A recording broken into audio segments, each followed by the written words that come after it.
Roman Josi checking in at the halfway point, number 25 for the defenseman in Nashville. One of 60 men with 25 or more assists in each of the last 8 years, joining the likes of Tyson Barrie, John Carlson, Drew Doughty, Victor Hedman, and Torrey Krug. Josi owns the record for most points by Swiss-born players in NHL history. He has 446 of them. Won his first Norris Trophy in 2019-2020, setting career highs in goals, assists, and points. And Stu, this is a guy that you've seen up close and personal for many, many years.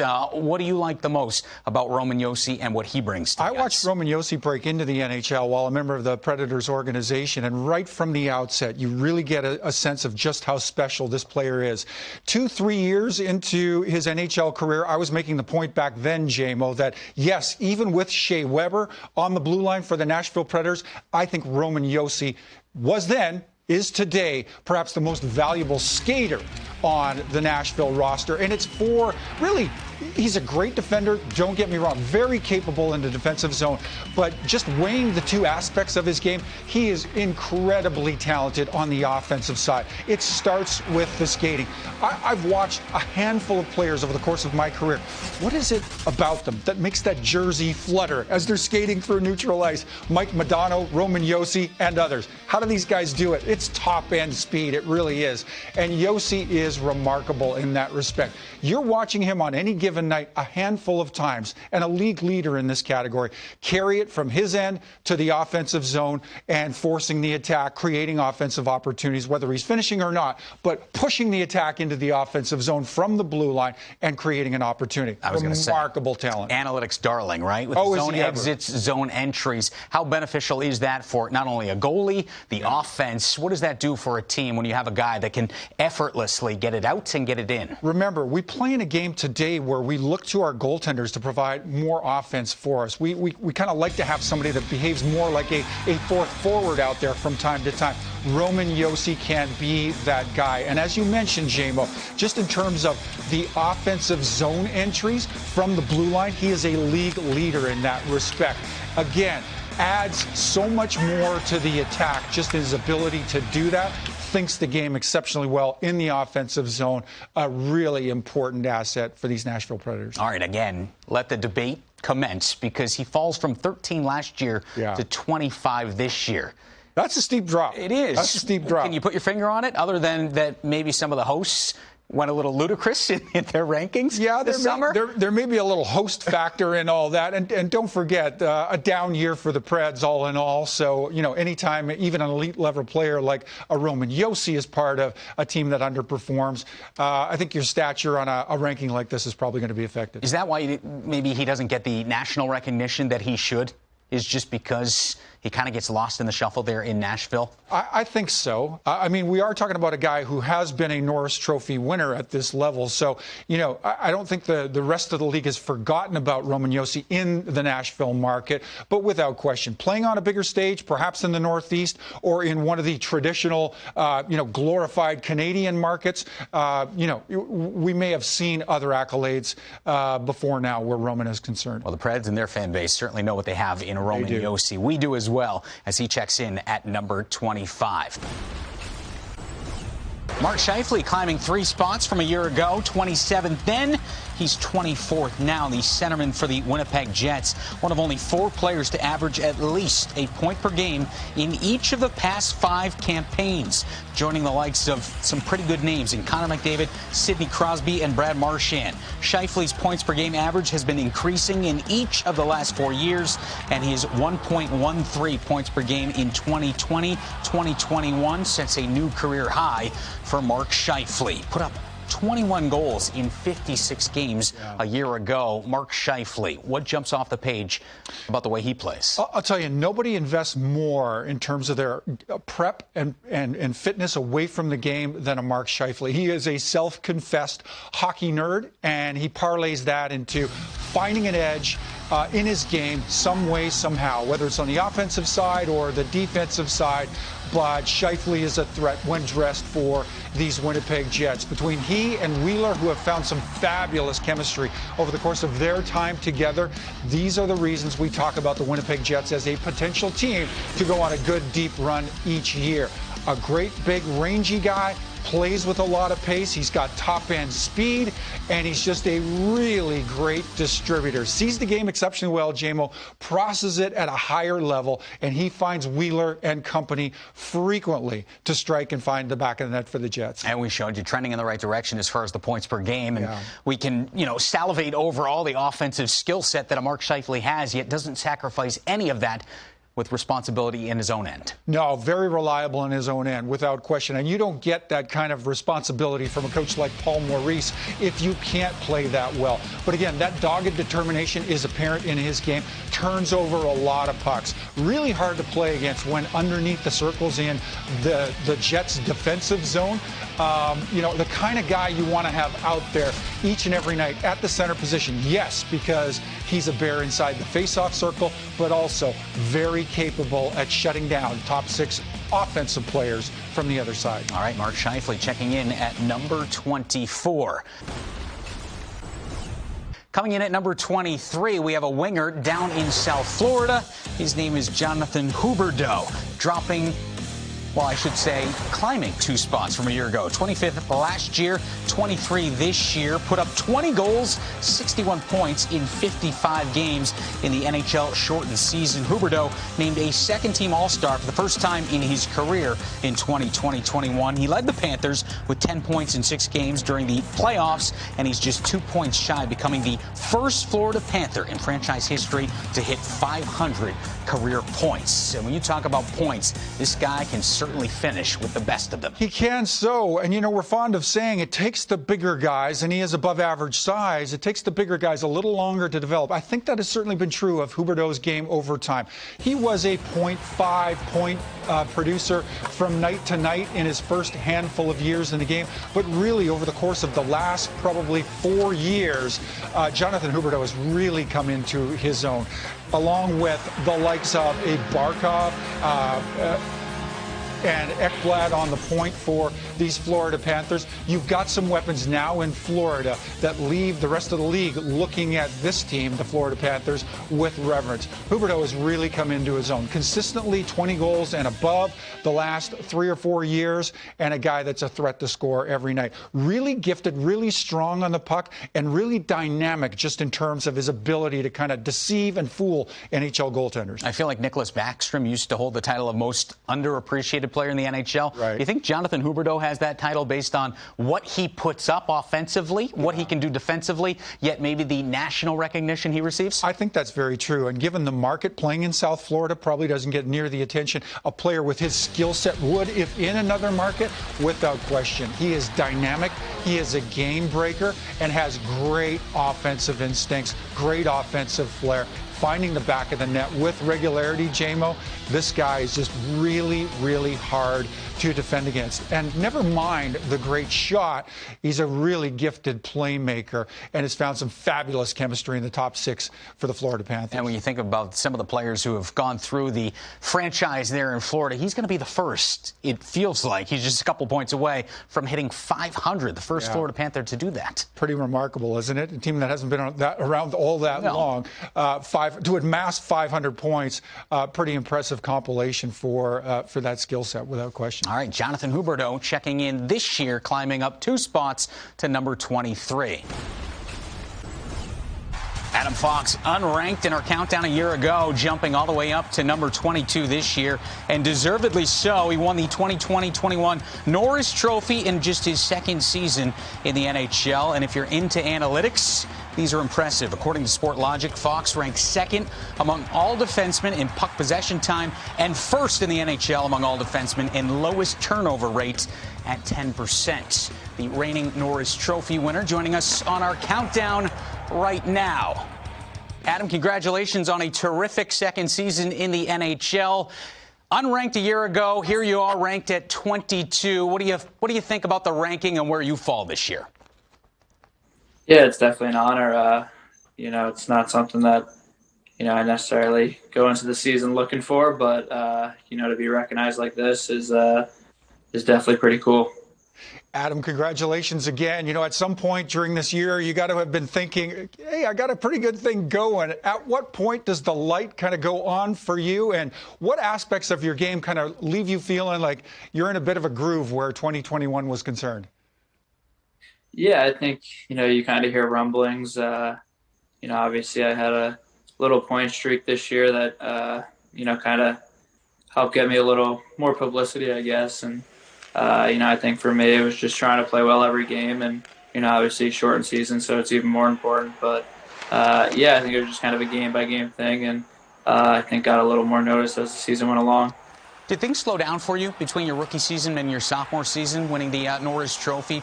Guys always talk about the game slowing down. Did you feel that?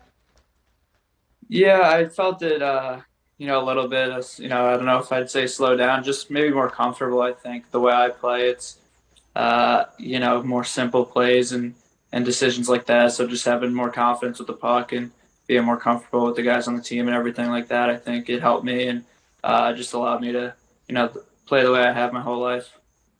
Adam, you'd probably get some argument from the forwards and from the goaltenders on this one, but many of the pundits, I would certainly agree with it. Defense, that position probably among the hardest to master in this sport at the NHL level. What are some of the things specifically for you that kind of helped you make an impact at such an early stage in your career?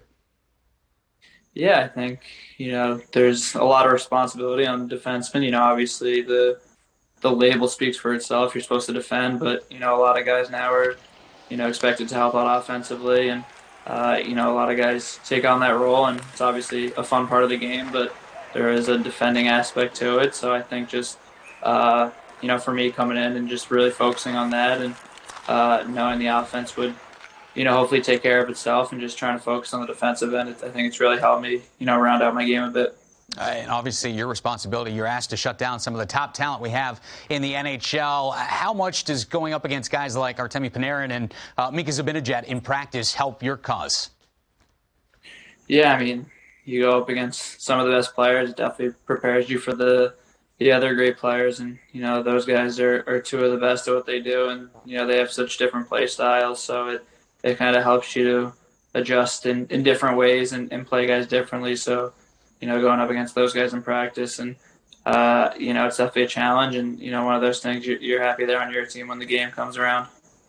Adam, I don't think there's a player at this level doesn't look back at his amateur career and go, there was a coach that really had an influence on me. I played with your ex-Harvard coach, Teddy Donato. What did he and his staff, what kind of influence did they have in your career to kind of set the stage for what you've done at the highest level of the game? Yeah, Teddy was great for me at college. I think he recognized the kind of player I was and, allowed me to play a certain style and, focused on the defensive end, but also, kind of let me play how I have and, let me adjust along the way and develop, how he thought I was able to. And, his experience in the NHL obviously helps, and he's a guy with a lot of knowledge. So I think he was definitely a very impactful coach for me, for sure. As far as players go, you're the first Ranger to win the Norris Trophy since Brian Leetch did it. He did it twice in his career. You're a local boy. You grew up on the island. Was Brian Leetch somebody that you looked up to and modeled your game after? And if not, maybe who was that defenseman that you maybe idolized and wanted to shape your game around? Yeah, growing up in New York, Brian Leetch is definitely a guy that, I've seen a lot of more so highlights and videos of more than, actual gameplay. But, like you said, 2 Norris trophies, Conn Smythe, and he's, one of the best Rangers defensemen, probably the best. And, he's obviously a guy that I heard a lot about and was able to see some video of. And, when I was a kid, Nick Lindstrom was the guy who was kind of the model defenseman and a guy they said did everything right. So he was someone that I kind of watched too growing up.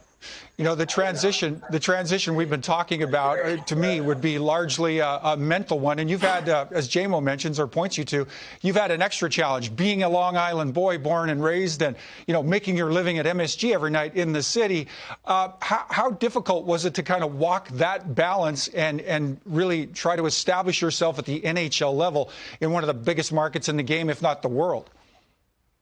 Yeah, I think my family played a big role in helping that adjustment. They took a lot of pressure off me in terms of, just letting me adjust and letting me, kind of get settled. And I think for me, it was just a step-by-step thing. I didn't necessarily step in trying to, do this or that. I think it was just take it by day, try and improve, try and learn. And, I think that helped me along the way. Well, whatever you're doing, it's working. We appreciate a few minutes of your time. You won the Norris and 22 on our top 50 players right now in the NHL list. Adam Fox, congratulations, and we look forward to seeing what you can do the upcoming season. Awesome. Thank you, guys.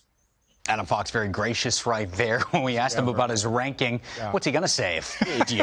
Are you happy with the ranking? If I'm Adam Fox, I'm saying, hey, I just won the Norris. Why am I 22 winner? right now? You can't get me into the teens? Yeah. Is it because he's just a second-year player in the NHL? It really seems to me, and I think this is true of just about, me personally, and I'm sure most of the analyst hosts that are populating this list, rating this list, it takes a while to kind of gain confidence, get a sense of a player's attributes and the consistency in his game over time. So I think, too, the longer Adam Fox is around, and promise me, JMO, he'll be around, he's climbing on that list year by year. How about the way this guy quarterbacks the power play? It just seems so effortless, yet he's so crucial to making it work. That, to me, is the most astonishing aspect of his game. Do you know how hard it is to step into this league at 22, 23 years of age and quarterback an NHL power play? A lot of moving parts, a lot of moving pieces. And, hey, the guys on the other side, they're really good at what they do also, the penalty killers. So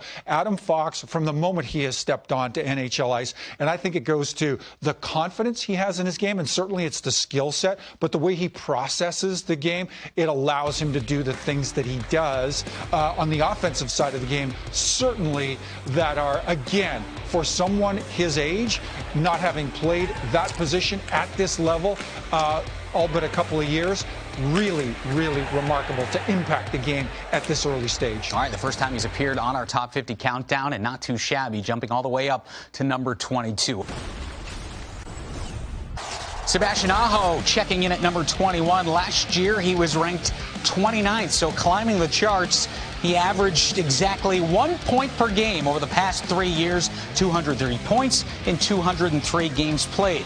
Aho's 320 career points, it's fourth most among 2015 NHL draft picks. This guy was a second-round draft pick. The three guys ahead of him were all top 5 picks that year. Connor McDavid, Mitch Marner, and Jack Eichel. Aho, one of 4 players who rank on the NHL Network Top 50 list, has improved in each of the past 3 years, joining the likes of Victor Hedman, Braden Points, and Mark Stone. Sebastian Aho all the way up to number 21. What do you like about his game?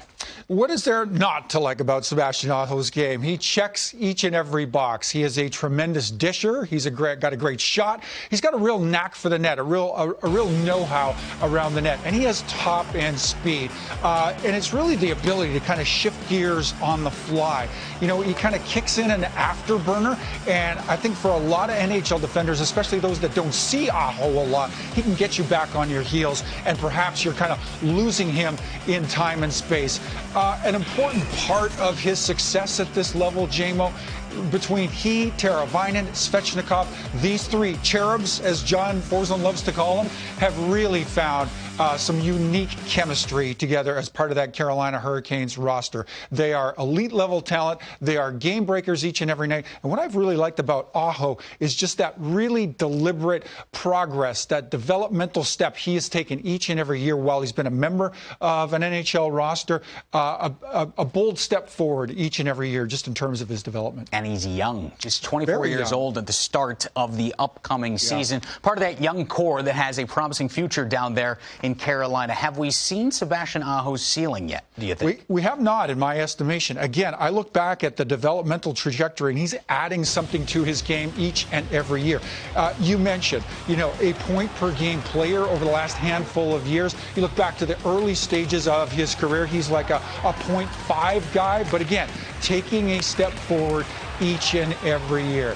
Without question, as Sebastian Aho reaches that maturity stage where he's reaching his peak physical maturity, I believe there is more in his game without question. The numbers don't tell it all at this point. We love to do redrafts, right? Like 15, 20 years down the road. When we do that and we look back on the 2015 draft and you see Sebastian Aho go all the way through the first round and then taken in the second round, how many GMs out there are going, oh, man, I'd love to have that guy? Kicking themselves today without question. But it is really, for all intents and purposes, it can be a gamble. It can be a bit of a dartboard at times. You make an educated guess, and that's really all it is.